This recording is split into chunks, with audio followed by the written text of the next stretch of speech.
पंडित जी, आज हम चर्चा कर रहे हैं कि वाणी कैसे महत्वपूर्ण है, इसका ज्योतिष से क्या कनेक्शन है जी। और कैसे आप अपनी वाणी को मधुर बना करके जीवन में सफलता प्राप्त कर सकते हैं। पंडित जी, कुछ लोगों की आदत होती है हमेशा कड़वा बोलते हैं, कुछ भी बोलेंगे कड़वा ही बोलेंगे, तो इसके पीछे क्या वजह होती, कौन से ग्रह जिम्मेदार होते हैं? प्रवीण जी, कड़वा तो बोलते ही हैं, अपशब्द बोलते हैं, दूसरे को तकलीफ हो बोलते सही होंगे, लेकिन कुछ ऐसी बातें बोलते हैं जिससे दूसरे को तकलीफ हो जाती है, या सामान्यतः इस आदत में सुधार करने का प्रयास भी नहीं करते हैं। तो कुछ लोग जो कड़वा बोलते हैं, खराब बोलते हैं, अपशब्द बोलते हैं, कौन से ग्रह होते हैं ऐसे? जब व्यक्ति की जबान अच्छी नहीं होती, अगर आपकी कुंडली में सूर्य या मंगल का प्रभाव वाणी से बन जाए तो आप बहुत तीखा, बहुत चुभने वाला बोलेंगे। क्रूर ग्रह हैं ये, वाणी पर अगर इनका इंपैक्ट होगा तो आप बहुत तीखा बोलेंगे, या आपके बोलने में माधुर्य नहीं होगा, लगेगा कि आप बहुत ड्राई बोल रहे हैं। हो सकता है कि आप ठीक बोल रहे हो, लेकिन आपके बोलने से लगेगा कि बड़ा रूखा सूखा बोलते हैं, अजीब सा, बड़े रूड बोलते हैं।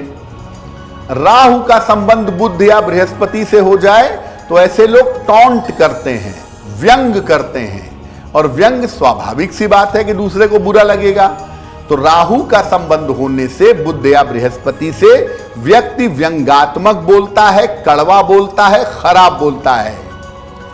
दूसरे भाव पर पाप ग्रहों का अगर प्रभाव हो, राहु का हो, शनि का हो, केतु का हो, अगर पाप ग्रहों का दूसरे भाव पर प्रभाव हो तो भी आदमी सामान्यतः कड़वा बोलता है। जिन लोगों की राशि अग्नि तत्व की होती है, 3 राशियां हैं, मेष, सिंह, धनु, या जिनकी राशि जल तत्व की होती है, कर्क, वृश्चिक, मीन, वहां पर कड़वा बोलने की संभावना ज्यादा होती है। जल वालों में तो फिर भी कम होती है।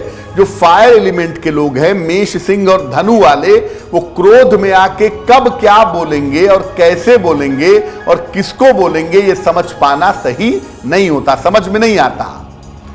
खान पान और जीवनचर्या अगर आपकी ठीक नहीं है तो भी आपकी वाणी खराब होगी, आप अच्छा नहीं बोल पाएंगे। आप मांस मदिरा का प्रयोग करेंगे, जबान लड़खड़ाएगी। आप उल्टी सीधी चीजें खाएंगे, आपकी वाणी साफ नहीं निकलेगी, स्टैमरिंग होगी, वाणी में स्पष्ट नहीं होगा।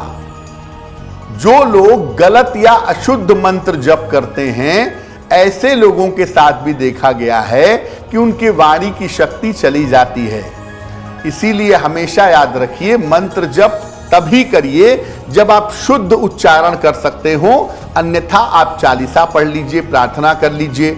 अगर आप अशुद्ध मंत्र जप करेंगे तो इससे भी आपकी वाणी की शक्ति खराब होगी। एस्ट्रो तक ऐप पर आपको मिलेगा भविष्य से जुड़े हर सवाल का जवाब। डाउनलोड कीजिए एस्ट्रो तक ऐप और चुटकी में जुड़िए इंडिया के बेस्ट एस्ट्रोलॉजर से।